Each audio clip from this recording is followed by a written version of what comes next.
नहीं किए हैं तो चैनल को सब्सक्राइब करें और बेल आइकन जो बगल में घंटे का निशान है उसे करके ऑल कर लीजिए, ताकि मेरा हर वीडियो आपको, हर सब्जेक्ट का वीडियो आपको प्राप्त हो सके।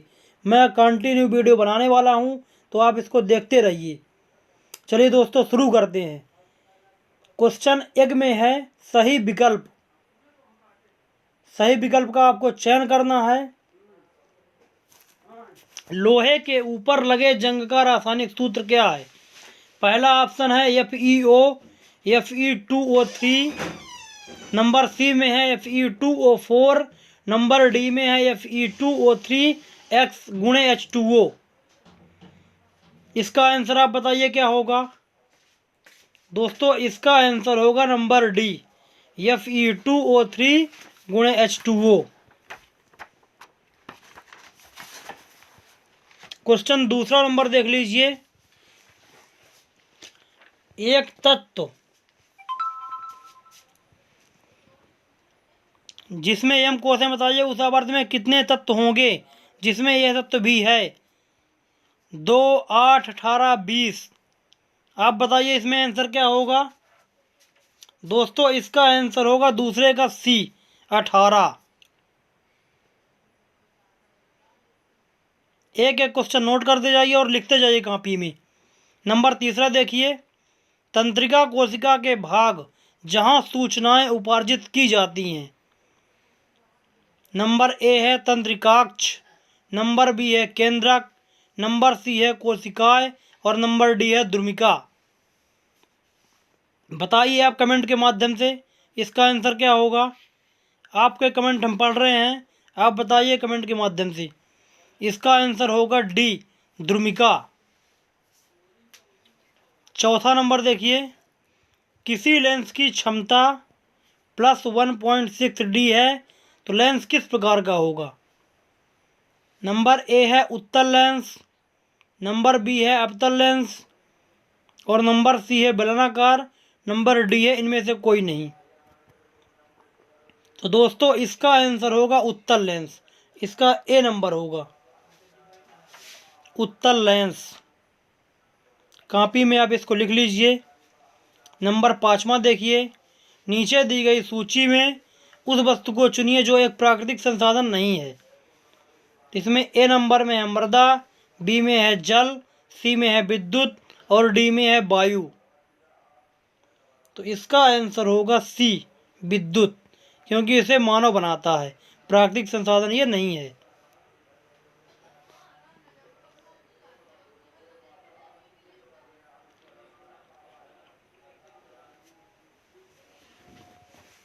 क्वेश्चन 2 में है रिक्त स्थान की पूर्ति कीजिए।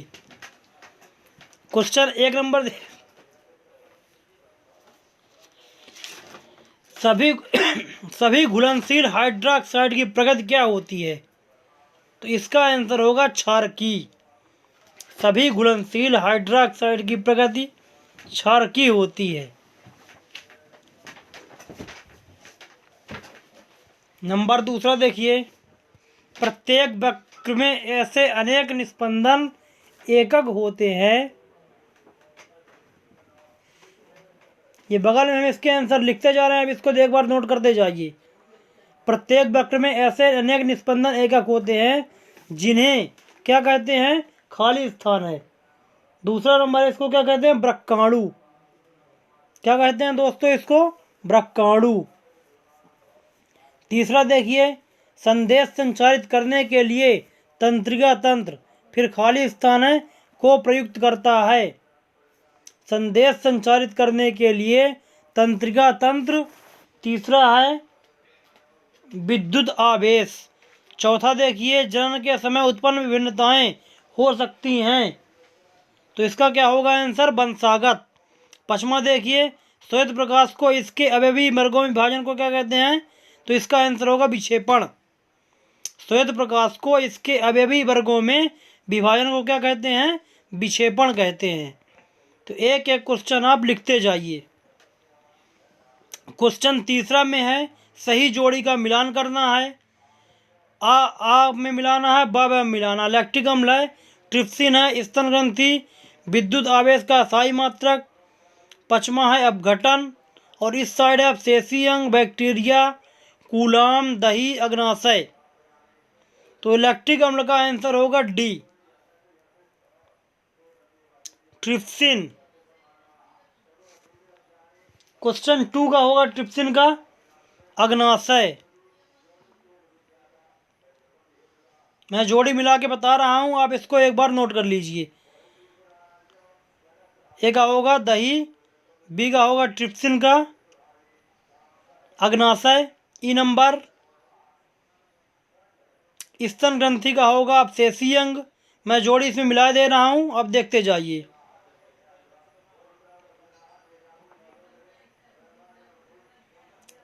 विद्युत आवेश का सही मात्रक होगा कूलाम। विद्युत आवेश का सही मात्रक क्या होगा? कूलाम होगा। और पचमा नंबर अपघटक में होगा बैक्टीरिया। मैं इसका मिलान करते जा रहा हूं, आप देखते जाइए। अपघटक में क्या होगा दोस्तों? तो इसका आंसर होगा बैक्टीरिया। पूरा का पूरा सॉल्यूशन हम कराते जा रहे हैं, आप इसको कॉपी में नोट करते जाइए। क्वेश्चन चौथा है, एक शब्द में उत्तर देना है। तो इसका पहला क्या है? कौन सी धातुएं ठंडे जल से क्रिया करती हैं? नंबर चौथा में देखिए, इसमें एक शब्द में उत्तर देना है। तो कौन सी धातुएं ठंडे जल से क्रिया करती है? तो इसका आंसर होगा दोस्तों सोडियम और पोटेशियम। कौन सी धातुएं ठंडे जल से क्रिया करती हैं? इसका आंसर क्या होगा? सोडियम और पोटेशियम। सोडियम का सूत्र क्या होता है? Na, और पोटेशियम का होता है K। आपको हम लिख के ही बता रहे हैं। सोडियम का क्या होगा? Na, और इसका होगा पोटेशियम का K। आप इसको अच्छे से नोट कर लीजिए। क्वेश्चन दूसरा देख लीजिए, एनीमिया किस कारण से होता है? एनीमिया किस कारण से होता है? तो इसका आंसर होगा रक्त की कमी से। एनीमिया किस कारण से होता है? तो इसका आंसर हो जाएगा रक्त की कमी से। मैं स्क्रीन में लिखता जा रहा हूं, अब ध्यान इसको देखिए। नेत्र गोलक का व्यास क्या होता है? एनीमिया किस कारण से होता है? तो इसका आंसर होगा रक्त की कमी से। एनीमिया किस कारण से होता है? रक्त की कमी से। इसको आप नोट करते जाइए एक एक क्वेश्चन। नेत्र गोलक का व्यास क्या होता है? तो नेत्र गोलक का व्यास होता है 2.3 सेंटीमीटर। विद्युत शक्ति का सही मात्रक क्या होता है? तो इसका आंसर होगा वाट। विद्युत शक्ति का सही मात्रक क्या होता है? तो इसका आंसर हो जाएगा वाट। क्लोरोफ्लोरोकार्बन का रासायनिक सूत्र क्या होता है? क्लोरोफ्लोरोकार्बन का रासायनिक सूत्र क्या होता है? तो इसका आंसर हो जाएगा CCl2F2। CCl2F2।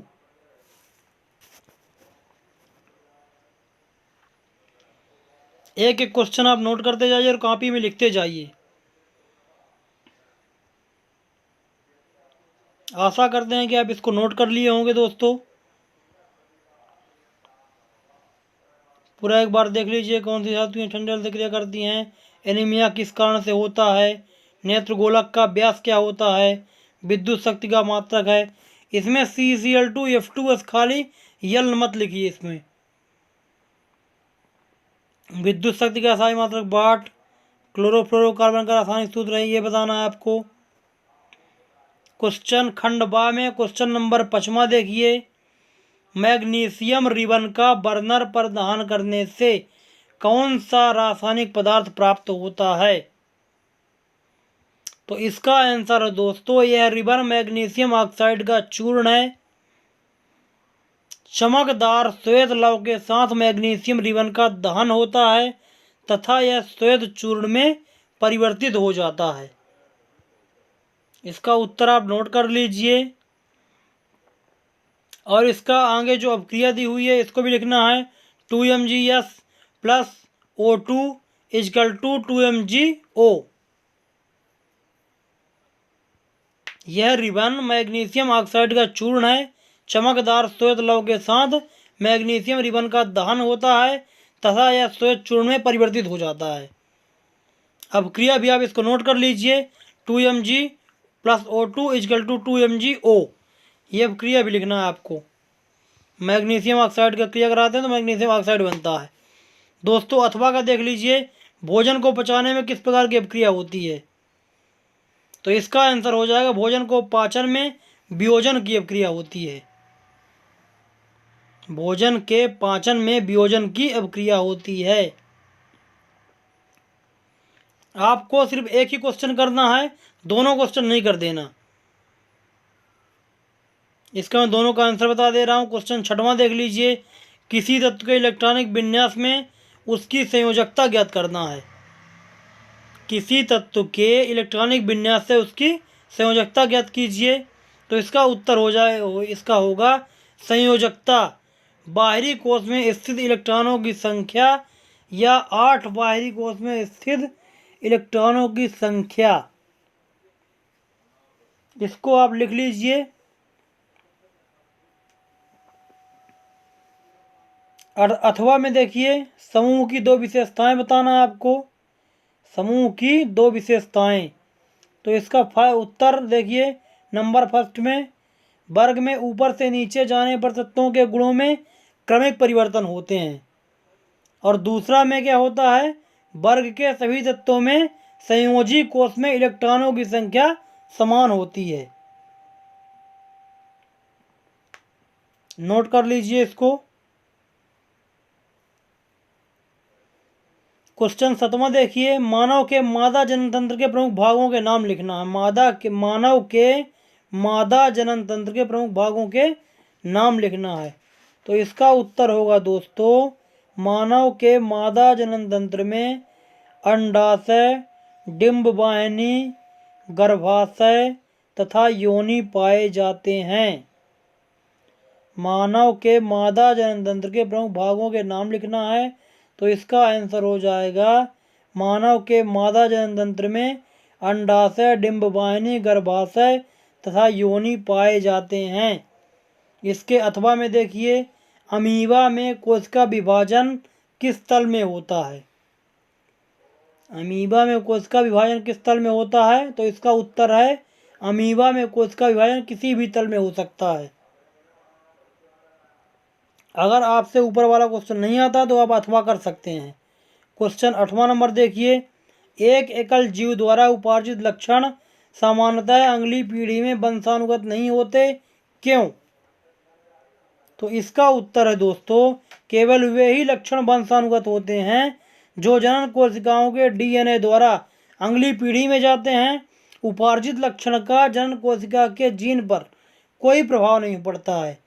कायिक ऊतकों में होने वाले परिवर्तन लैंगिक कोशिकाओं के डीएनए में नहीं जा सकते। इसका उत्तर ये होगा, आप इसको नोट कर लीजिएगा, कॉपी में आप लिखते जाइए। और इसके अथवा में देखिए क्या है, प्लेनेरिया नामक क्रमिकी आँख किस प्रकार की होती है। तो इसका आंसर होगा दोस्तों, प्लेनेरिया नाम के चपटे क्रमिकी अति सरल आँख होती है जो वास्तव में नेत्र बिंदु है जो प्रकाश की पहचान सकता है।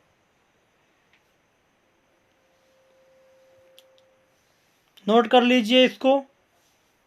क्वेश्चन 9वां देखिए, उस लेंस की फोकस दूरी ज्ञात करना है जिसकी क्षमता -2.0D है। किस प्रकार का लेंस है, तो ये आपका डेरिवेशन लगा दो आप। लेंस की क्षमता P बराबर -2OD है। P बराबर 1/F, इसलिए F बराबर 1/P होगा, बराबर 1/-2.0D। इसका आंसर लास्ट में निकलेगा -0.5 मीटर। पूरा आप इसको नोट कर लीजिएगा दोस्तों। चूंकि लेंस की क्षमता और फोकस दूरी का मान ऋणात्मक है, इसलिए यह एक अवतल लेंस अपसारी लेंस है। पूरा आप इसको लिख लीजिएगा। चूंकि लेंस की क्षमता और फोकस दूरी का मान ऋणात्मक है, इसलिए यह एक अवतल लेंस और अपसारी लेंस है। इसके अथवा में देखिए क्या है, निर्वात में प्रकाश की चाल क्या होती है। निर्वात में प्रकाश की चाल क्या होती है, तो इसका उत्तर है दोस्तों, निर्वात में प्रकाश की चाल 3 × 10⁻⁸ मीटर प्रति सेकंड होती है। निर्वात में प्रकाश की चाल 3 × 10⁻⁸ मीटर प्रति सेकंड होती है। पूरा सलूशन मैं आपको करवा रहा हूँ, वीडियो आप पूरा जरूर देखें। प्रश्न 10वां में है, भौतिक व रासायनिक परिवर्तन में अंतर लिखना है। तो इसका उत्तर हो जाएगा, भौतिक व रासायनिक परिवर्तन में निम्न अंतर है। भौतिक परिवर्तन में आप देखिए, नंबर फर्स्ट है, भौतिक परिवर्तन में परिवर्तन का कारण हटाने पर पदार्थ पहले की अवस्था में आ जाता है। भौतिक परिवर्तन में परिवर्तन का कारण हटाने पर पदार्थ पहले की अवस्था में आ जाता है। दूसरा, यह परिवर्तन अस्थायी है। तीसरा, इसमें पदार्थ का भार अपरिवर्तित रहता है। इसमें पदार्थ का भार अपरिवर्तित रहता है। रासायनिक परिवर्तन, रासायनिक परिवर्तन में परिवर्तन का कारण हटाने पर भी पदार्थ की अवस्था में पुनः नहीं आता। दूसरा, यह परिवर्तन स्थायी होता है। और नंबर तीसरा है, इसमें पदार्थ का भार परिवर्तित हो जाता है। नंबर तीसरा है, इसमें पदार्थ का भार परिवर्तित हो जाता है।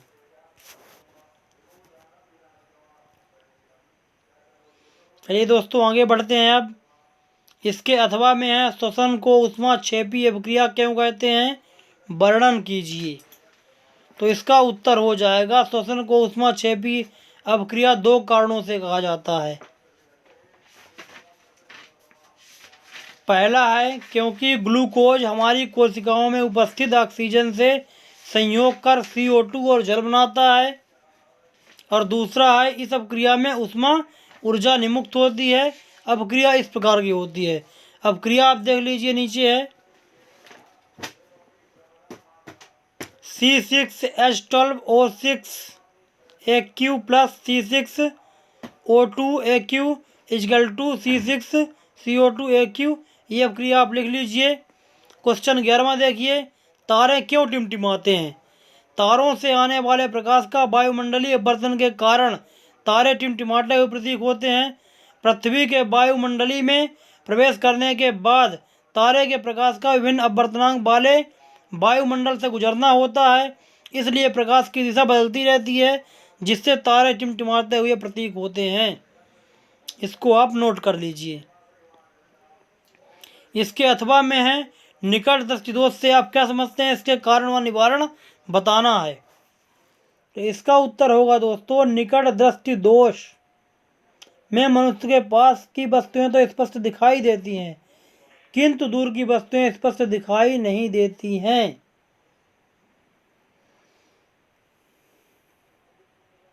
निकट दृष्टि दोष के कारण, इसमें आपको कारण भी लिखना है। तो नंबर फर्स्ट है, लेंस से रेटिना तक की दूरी बढ़ जाना, अर्थात नेत्र के गोले की त्रिज्या का बढ़ जाना। दूसरा है, लेंस के पृष्ठों की वक्रता का बढ़ जाना, अर्थात लेंस का मोटा हो जाना, जिससे उसकी फोकस कम हो जाती है। निकट दृष्टि दोष का निवारण, इस दोष को दूर करने के लिए ऐसा लेंस प्रयुक्त होना चाहिए जो नेत्र की अभिसारी क्षमता को कम कर दे, इसलिए अवतल लेंस प्रयुक्त किया जाता है। ये आंसर आप कॉपी में नोट करते जाइएगा दोस्तों। और चलिए आगे बढ़ते हैं। किसी दिए गए क्षेत्र में चुंबकीय क्षेत्र में एक समान है, इसे निरूपित करने के लिए आरेख खींचना है। तो दोस्तों ये नीचे आरेख बना हुआ है, इसको आप देख लीजिए। ये पूरा आरेख है, इसको आप साउथ नॉर्थ ये सब इसको आप लिख लीजिए फिगर बनाकर। चित्र में प्रणालिका के अंदर चुंबकीय क्षेत्र रेखाएं परस्पर समांतर होती हैं, इसलिए प्रणालिका अंदर चुंबकीय क्षेत्र समान होता है। इसके अथवा में है दोस्तों, घरेलू विद्युत परिपथों में अतिभारण से बचाव के लिए क्या सावधानी बरतनी चाहिए? तो इसका उत्तर होगा एक ही सॉकेट से बहुत से विद्युत संयंत्रों को नहीं जोड़ना चाहिए। दूसरा है उचित धारा अनुमतांक वाले पृथक्करण फ्यूज लगवाने चाहिए। और तीसरा है उत्तम गुणवत्ता वाले तार विद्युत रोधी टेप का उपयोग करना चाहिए। और अगला है दोस्तों चौथा, अतिभारण क्या है? सॉरी, ये मिस्टेक हो गया है। अतिभारण क्या है, इसमें आप ध्यान न दीजिए, मिसप्रिंट है ये। इसको आप एक बार लिख लीजिए दोस्तों, लिखने का हम समय पर्याप्त दे रहे हैं आपको। इसका उत्तर होगा अतिभारण वाला जो क्वेश्चन था, जब किसी परिपथ में अत्यधिक मात्रा में विद्युत धारा प्रवाहित होती है तो इसे अतिभारण कहते हैं। अतिभारण के कारण परिपथ का विद्युत रोधन पिघलकर नष्ट हो सकता है तथा विद्युत लाइन में आग लग सकती है। इसका आंसर यह था अतिभारण वाले का। क्वेश्चन 13वां नंबर देख लीजिए। विद्युत चुंबकीय प्रेरण से आप क्या समझते हैं, समझाना है। विद्युत चुंबकीय प्रेरण से आप क्या समझते हैं, इसको आपको समझाना है। तो इसको आप वीडियो रोक कर इसका आंसर आप लिख लीजिएगा। गैल्वेनोमीटर पर एक टिप्पणी लिखना है। तो इसका उत्तर होगा यह एक ऐसे उपकरण जो किसी परिपथ में विद्युत धारा की उपस्थिति संसूचित करता है या इसमें प्रवाहित विद्युत धारा शून्य है तो इसका संकेतक। इसको आप वीडियो रोक करके क्वेश्चन आंसर आप लिखते जाइएगा दोस्तों। मैं पूरा को आंसर आपको नहीं बोल पाऊंगा। इसको वीडियो आप पॉज करके आप इसका आंसर लिखते जाइए। वीडियो आप रोक लीजिए। नेक्स्ट क्वेश्चन है जैव गैस संयंत्र का वर्णन करना है। इस संयंत्र में ईंटों से बनी गुंबद जैसी संरचना होती है। जैसे गैस बनाने के लिए मिश्रण टंकी, गोबर तथा जल का एक गाढ़ा घोल जिसे करदम कहते हैं, ये बनाया जाता है। पूरा आप इसको देखते जाइए दोस्तों।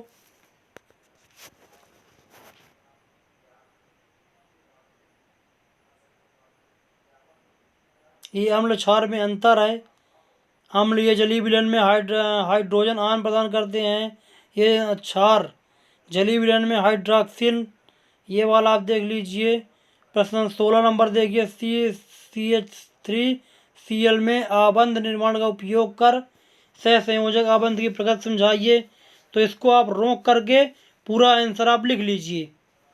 अपमार्जकों के लाभ लिखना है अथवा में जो है इसका संश्लेषित अपमार्जकों का लाभ, हानियाँ लिखना है तो लाभ भी लिखना है और हानियाँ सबका उत्तर में अलग अलग लिखा हूँ।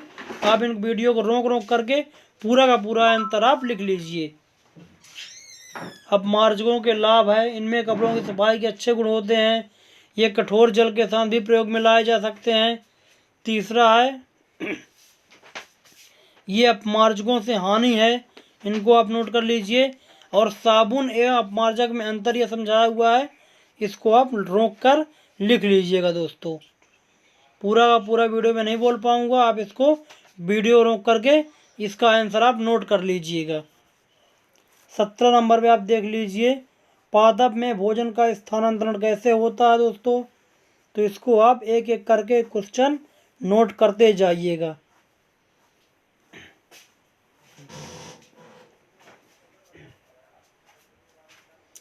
सत्रह नंबर पादप में भोजन का स्थानांतरण कैसे होता है, आशा करता हूँ आप लिख लिए होंगे। इसको भी आप लिख लीजिए। पादप में भोजन का स्थानांतरण कैसे होता है दोस्तों। पूरा सलूशन मैं बहुत मुश्किल से निकाल पाया हूँ और उसको एडिट करके किस तरीके से लिखा हूँ। आप मेरी मेहनत पे ध्यान दीजिए और ये आंसर इसको पूरा कर लीजिए। यही पेपर आपका पूरा का पूरा आने वाला है। क्वेश्चन 18 देखिए एक जीव में नियंत्रण एवं समन्वय के तंत्र की क्या आवश्यकता है। इसका भी आंसर लिखा हुआ नीचे आप नोट कर लीजिएगा। एक जीव में नियंत्रण एवं समन्वय के तंत्र की दोस्तों हो सकता है आगे बार आपका पेपर ना मिले या फिर हो सकता है पेपर मेरे को डिलीट करना पड़े। तो इसको डिलीट होने से पहले आप पेपर इसको नोट कर लीजिएगा दोस्तों। पूरा का पूरा उत्तर मैं लाया हूँ आपके लिए। इसके अथवा में एक तंत्रिका कोशिका की संरचना बनाना है और इसके कार्यों का वर्णन है। तो ये चित्र है, आपको चित्र बना देना है और न्यूरॉन के कार्य लिख देना है। इसके कार्यों का वर्णन भी है ना, तो इसको आप इसके कार्य लिख लीजिए। और ये फिगर जो सामने आपको दिख रहा है, ये फिगर आपको बना देना है। अब न्यूरॉन के कार्य देख लीजिए, ये पूरा है। वीडियो को रोक करके पूरा इसको देख लीजिएगा। क्वेश्चन 19 देखिए, यह दर्शाइए कि आप 6 ओम प्रतिरोध के 3 प्रतिरोधकों किस प्रकार संयोजित करेंगे कि प्राप्त संयोजन का प्रतिरोध 9 ओम हो और 4 ओम हो। इसका उत्तर भी लिखा हुआ है। और ये जो व्यंजक लगा है इसको भी आप लिखते जाइएगा। इसके अथवा में देखिए क्या है, ओम के नियम की व्याख्या है, निम्न शीर्षकों के अंतर्गत करना है। सिद्धांत, उपकरण का नामांकित, चित्र, प्रमुख सावधानियां, सभी का वर्णन पूरा नीचे डिटेल से लिखा हुआ है। इसको आप नोट करते जाइए। पर्याप्त समय मैं दे रहा हूं, अगर समय आपको नहीं भी मिल पा रहा तो आप वीडियो रोक करके इसका आंसर लिख सकते हैं दोस्तों। हालांकि मैं आपको पर्याप्त समय दे रहा हूं लिखने के लिए। इसको आप अच्छे से देख लीजिए एक बार और नोट कर लीजिए। अगर फिर भी समय नहीं ऊपर खसक जा रहा है तो आप इसको रोक कर लिख लीजिए। ये नामांकित रेखा चित्र है, इसको बनाना है। ये पूरा वर्णन दिया हुआ है दोस्तों। इसके नीचे सावधानियां लिखा हुआ है।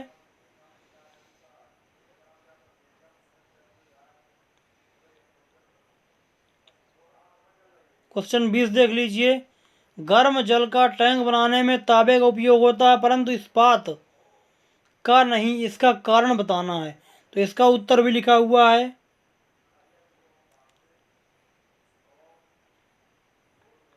अथवा में देख लीजिए, एक धातु जो कि कमरे के ताप पर द्रव अवस्था में रहता है, ये वाला आपको नोट कर लीजिए। 21 नंबर देख लीजिए, माँ के शरीर में गर्भस्थ भ्रूण का पोषण किस प्रकार प्राप्त होता है। यानी माँ के शरीर में गर्भस्थ भ्रूण का पोषण किस प्रकार प्राप्त होता है। द्विखंडन बहुखंडन से किस प्रकार भिन्न है, यानी इसका अंतर है। इसको आप नोट कर लीजिएगा, पूरा का पूरा अंतर दिया हुआ है।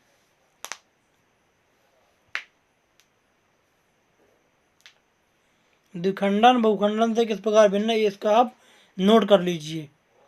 क्वेश्चन 22, निम्न पर टिप्पणी लिखना है। एक तो लेंस सूत्र है और दूसरा आवर्धन। तो लेंस सूत्र में आंसर पूरा लिखा हुआ है, ये देख लीजिए इसको आप। ये जो आप 1/v माइनस 1/u बराबर 1/f है, इन सबको आप अच्छे से लिख लीजिए। फिर आवर्धन लिखना है। किसी लेंस के आवर्धन की को प्रतिबिंब की ऊंचाई तथा बिंब की ऊंचाई के अनुपात परिभाषित किया जाता है। इसे एम अक्षर के द्वारा एच द्वारा व्यक्त करते हैं। ये सब चीज़ें आप अच्छे से नोट कर लीजिए और पूरा का पूरा आंसर लिखिए दोस्तों, चाहे भले आपको वीडियो रोकना पड़े।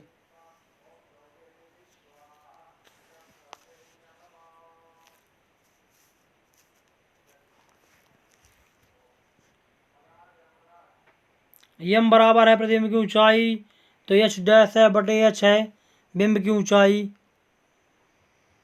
लेंस के द्वारा उत्पन्न आवर्धन बिंब दूरी यू तथा प्रतिबिंब दूरी भी से संबंधित है। पूरा का पूरा क्वेश्चन मैं नहीं बोल पाऊंगा दोस्तों, तो आप इसको आप वीडियो रोक करके आप लिखते जाइएगा।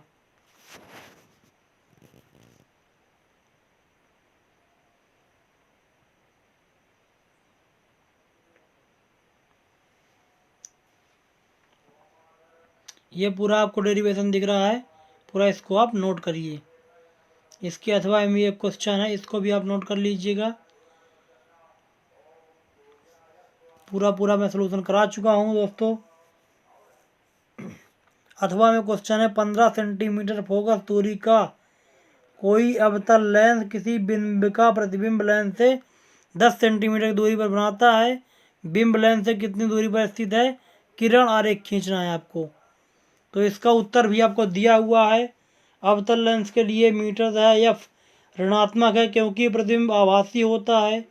एफ बराबर 15 सेंटीमीटर, भी बराबर माइनस 10 सेंटीमीटर। तो इसको लेंस सूत्र द्वारा लगा देना है इसको आपको।